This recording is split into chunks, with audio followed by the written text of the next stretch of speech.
Hello and welcome to Not Just Ads. Actually, this time we will talk a lot about advertising with Dora Michail-Clendinnen, the Chief Strategy Officer at Ozone, a media alliance in the UK and a premium advertising marketplace. We will talk about a lot of hot topics like the curated marketplaces, the trade desk, media alliances, and how they can work together and contribute to a high quality content recommendation, but also how they can provide an alternative to the open marketplace for retail media to build their audience extensions on. Enjoy.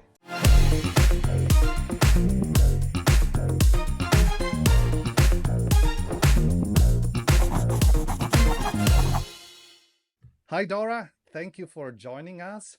So let's start immediately. Why don't you give us a brief description of Ozone for those that are following us from outside the UK? Ozone is a digital advertising platform. We were built by brands, by publishers, so founded by 4 of the biggest news brands in the UK. So that's The Telegraph, The Guardian, Reach PLC and News UK. We were founded 6 years ago, and the basic premise, the reason that Ozone was created by these publishers was to provide advertisers with the scale, targeting and convenience that they get already, or they had already, with big tech platforms, but combined with the safety, the premiumness, the quality, and the transparency that you get with premium publishers. And it is our mission to power and empower the premium web. That's what we say. That is our mission. That's what we're focused on doing. And so we do work with, like I say, news brands. We were founded by news brands, but we also work with we go beyond that. We work with lifestyle brands and other premium titles. So anything I think that we would say that would qualify, if you like, to be an Ozone publisher: editorially governed content, premium environments. That's what Ozone is all about. And you know that this is music to my ears. And actually, for years, those proposing a premium advertising environment have always been a minority. We have been a minority. Now, suddenly, everybody wants to create a curated marketplace. Last couple of weeks, the trade desk announced SP 500 Plus, and they even came up with the list of the top 100 premium internet destinations. How do you see this development? We welcome these developments on the one hand, right? I mean, that makes our job easier to an extent. If everybody's getting on board with the idea of the premium web and wanting to curate premium experiences in their planning and buying, that's great. That's brilliant. This is the story that we have been telling, the story that you have been telling. So for a long time, we've been working on evangelizing this idea, right? I think that the opportunity is for publishers to get it right, and make sure they're in the right environments and using the right vendors, having the right conversations, ensuring that they're not being disintermediated. Those are really important points, I think. But broadly, we're trying to make a market, right? Ozone is very focused on the industry, the industry as being at stake, and that's our job, is to define the category, support the category, grow the category in terms of the premium web, and anything that supports that, we are very supportive of, with a slight, I suppose, caution around how that gets done. The methodology is important because for the past 20 years, publisher value has declined for lots of reasons, which I'm sure we can get into. And for us, it's ensuring that that doesn't happen all over again. But you mentioned disintermediation. And I have very strong opinions about this, because a curated marketplace means someone picking, a third party picking who they want. And media owners will have to just to follow that decision. But Ozone is different. Ozone is media for the media. So the publishers for the publishers. And obviously for the audiences and the advertisers that by reflection will benefit from this value. So how do you see this? Is there a clash? If I am a publisher and I give one point of entry for my inventory, then I provide exclusivity and scarcity to the buyers. If I put my feet on dozens of shoes, then that value gets diluted. Yes, I think that's probably right. I think that for a long time, publishers bought into the idea that the more entry points, the better.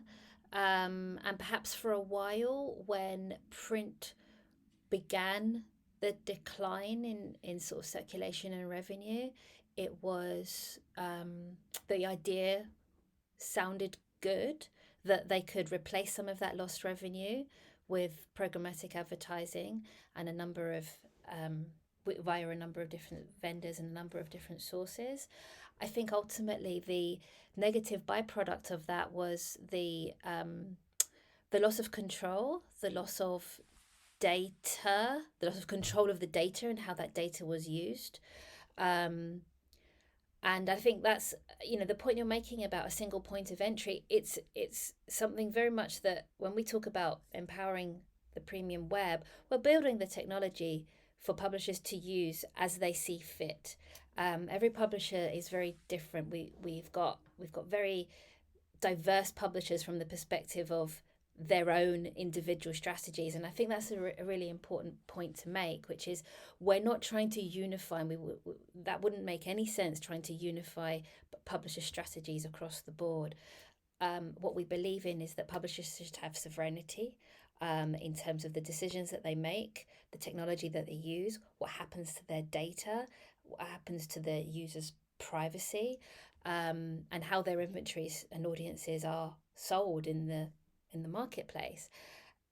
Not all of those things today can be said to be true. And so we are building technology to empower publishers to make different decisions to help them along that road. And everybody's on a different journey and different timelines. But we're very supportive of the idea that the more scarce you make your inventory and audience, the better. We believe you can command higher yields. It's just good sense in terms of sort of market economics. It makes sense. Can we call Ozone a transparent walled garden of standards? Yes, I think so. We're certainly transparent. We see a vision, or we see a future rather, where some of the best bits, I suppose, of the walled gardens are readily available. Like I said right at the start, in terms of scale, ease of use. Thinking about the buyer, there's a real utility in, especially in the future, with much more automation, using AI to make planning and buying decisions, all of those things.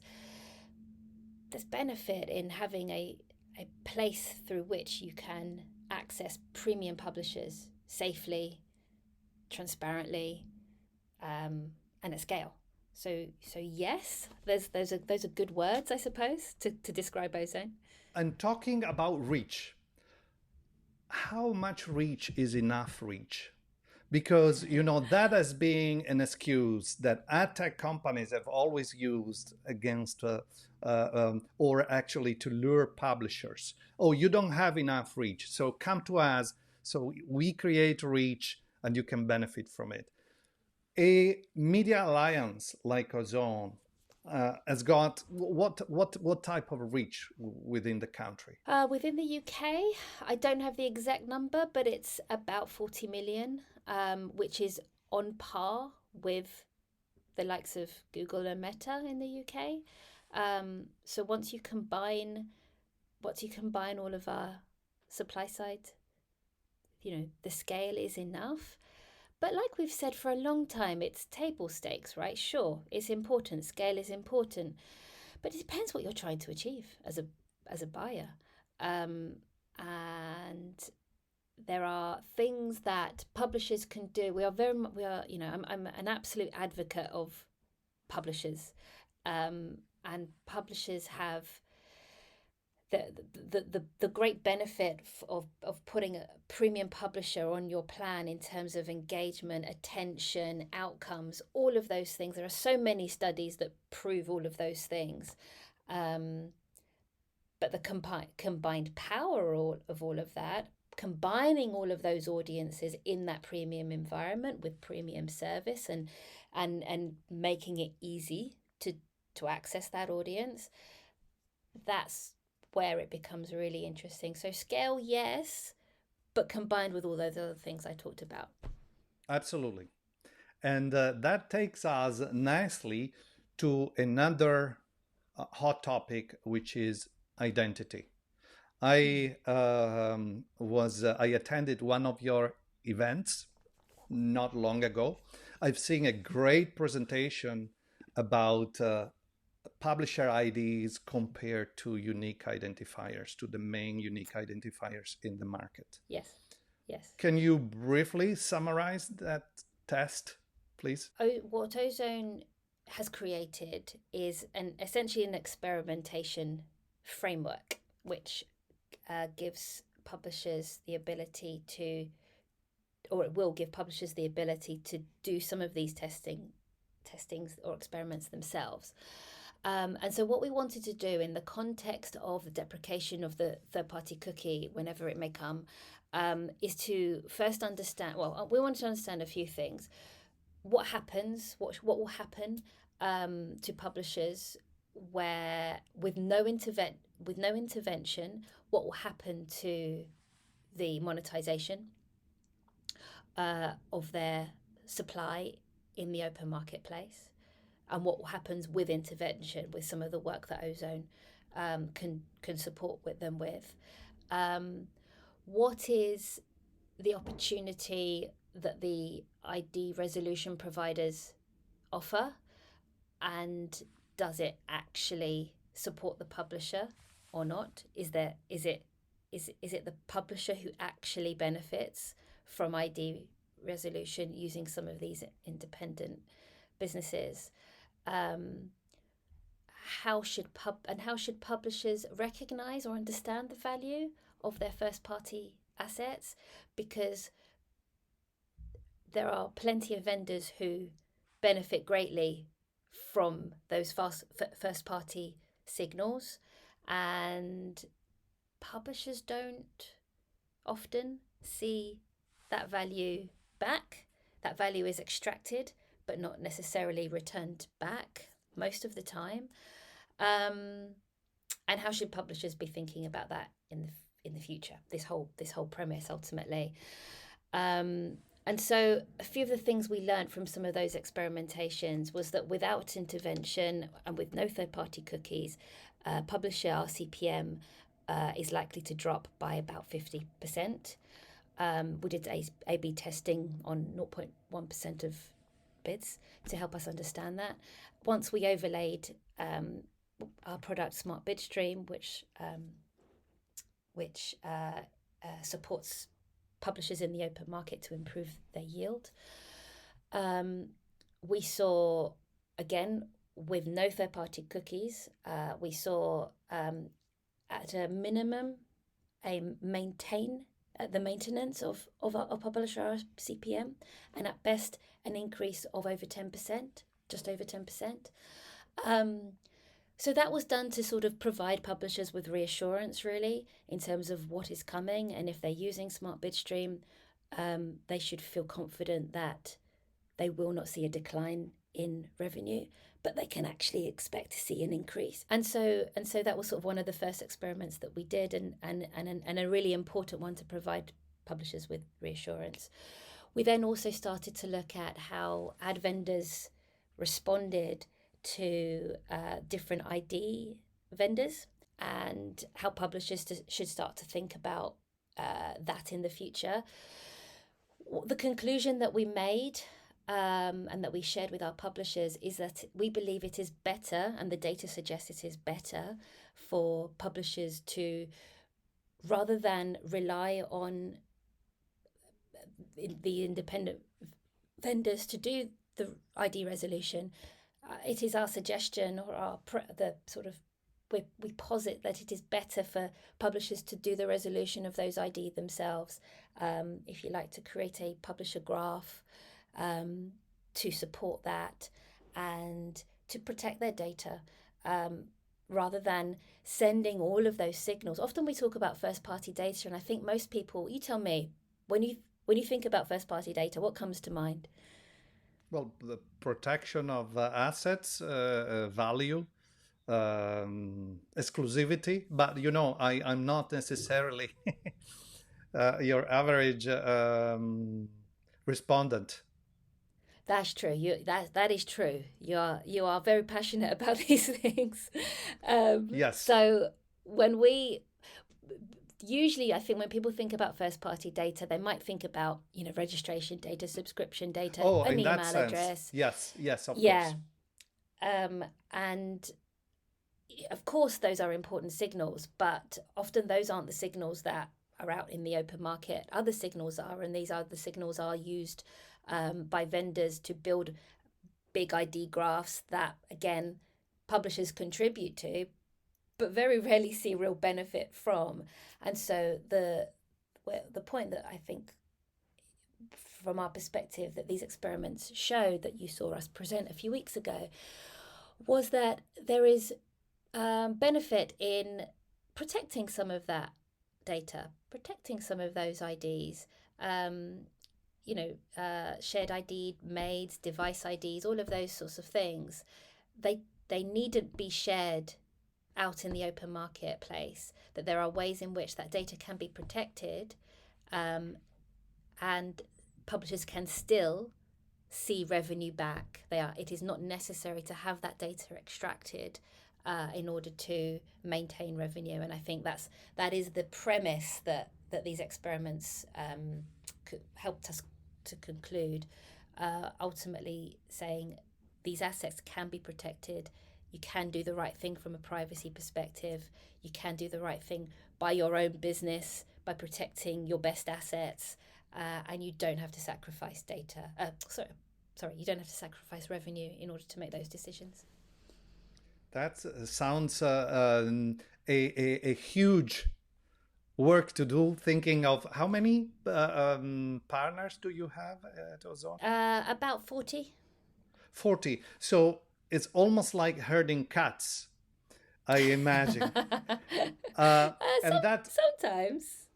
But how do you manage that? Because there is another aspect of it. For example, the fact that more and more efforts go towards direct sales.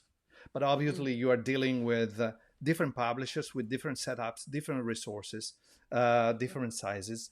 How are you approaching that? So do you see the future direct sales, so a direct relationship with the publisher, with the advertiser? Or do you still think that the open marketplace has got something to say? My wish is that publisher direct continues and actually grows, because it's better for the relationship. The more direct, the better. I think that's hard to argue with. Comes back to that disintermediation point. It's better for the environment. It's better from the perspective of the user experience. The less clutter you have on page, the less code you have on page. All of those, for all of those things. I think there's absolutely I think there's absolutely a world in which, in the future, direct selling continues, but I think that there is a real, and I would say this because this is all about what Ozone is about, but rather than the open marketplace, the premium marketplace, there is real opportunity there if publishers and advertisers buy into that premise and stop doing some of what's currently happening in the open web. Publishers are better off out of some of that stuff, right? An MPU in The Guardian is not the same as an MPU on a MFA site. It's just not. But all of that comes with incentives. Don't get me started. Yeah. Don't get me started on MFAs. You know what? And I don't mean to, but you know what I'm going to say, which is the incentives needs to change. You can, from the perspective of what are you trying to achieve in your planning? Do you just want cheap clicks, or do you want real business outcomes? And the premium web is great for the latter. That takes me very effectively to what I wanted to ask you next, which is about not just advertising and not just ads is the perfect place to talk about it. Nice. Content recirculation. So we spoke about MFA. We spoke at length in different occasions about the issue of the quality of content recommendation for quality media owners. Is there an opportunity to recirculate quality content across the Ozone members? It's like you were in some of our strategy conversations recently. I mean, look, what I would say about that is there is absolutely an opportunity. What's interesting, News UK removed their own content recommendation supplier and replaced it with their own. So they did the work, they built it themselves, and they saw an increase in recirculation across their own business, and they saw an increase in revenue, which is brilliant. That's and so there's a case study here that essentially proves what you're saying from the perspective of what it is possible for publishers to do. The question, the beyond that question that you're asking is, would publishers be open to recirculating articles off brand? I think some would. I think some maybe wouldn't. And again, it comes back to different strategic direction, different strategic priorities. I think there's something there to discuss in the future, but I don't think we can discount the it's one thing sending traffic away from your site into a non-premium brand. It's something very different sending traffic away from your site to another premium news brand. Yes, although so there's a consideration here, right? There's and I would never speak for these publishers to tell you what they would all think about that idea, just to say I know it's an important consideration, and I would never be able to second guess what they might decide to do in that instance. Yes, and I believe that obviously you need to have the possibility of tweak the settings to have a logic behind. So maybe certain type of content will not be recirculated for this specific publisher, and other publishers will be welcome. Still, I think it's not just about sending traffic to an external low quality side. It's about also the brand reputation. When we talk about brand reputation in digital advertising, is one way only. We are talking about brand reputation for advertisers, and with all the issues that causes to premium publishers. We never talk the other way around. What is the brand reputation, the reputational damage to media brands that host low quality advertising and low quality content recommendation? Yeah, no, I understand what you're saying, and you and I both know, we've both worked at premium publishers. We also understand the challenge of short-term pressure versus long-term strategy, and I think there is very few other businesses in our industry that feel that more acutely than the clients that we are talking about, the publishers who are at a unique moment in their history. I agree. And I'll give you another opportunity that I see for a media alliance. We spoke about advertising, we spoke about content recirculation. Now, retail media. Retail media is going through, in my opinion, in many ways, it's going through the same mistakes that traditional media did in the last 20 years. We are talking about audience extensions, and we are talking about audience extensions in the open marketplace with all the issues that we all know very well.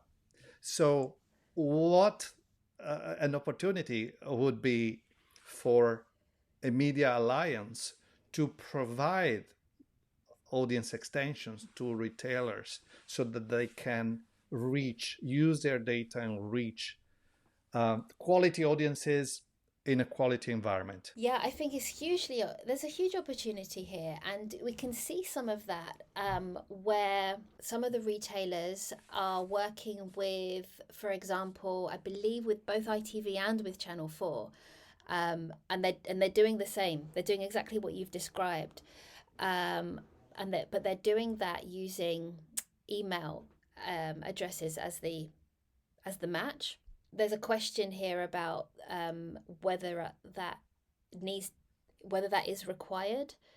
Is it necessary to use email addresses to do that match, or are there other ways in which that audience can be extended?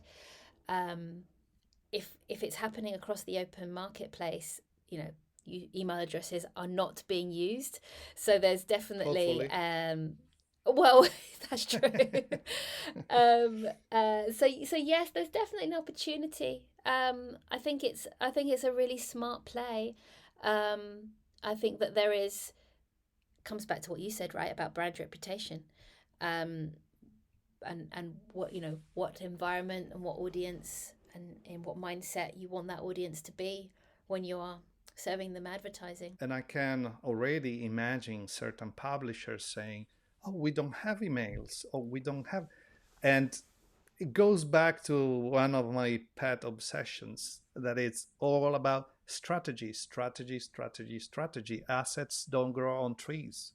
So you need a long-term strategy to get to the point where you can do cooler and more rewarding things, also in terms of revenue. Yeah, I agree. I would say that I don't think email addresses are the be all and end all, though, right? Because of course, no, it was just an example.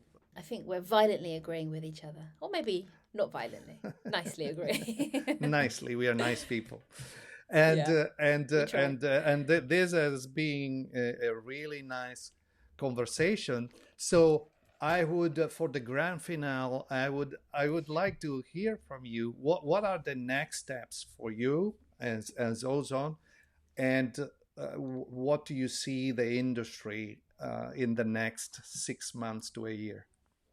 Yeah, big question. In the immediate term, there's a few things that we're excited about launching. ECOzone for publishers is one of those. There's lots of chatter, as we know, about sustainability in our industry. We're part of AdNet Zero. We're very supportive of what they're trying to do. We're supportive of the GARM framework and trying to create a standard for the way that these things get measured.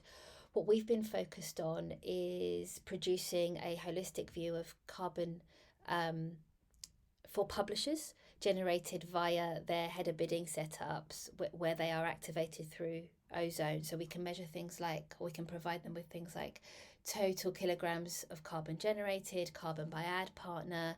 We provide them with an efficiency rating, an efficiency metric rather, which is to do with revenue generated versus, or the ratio between revenue and carbon generated.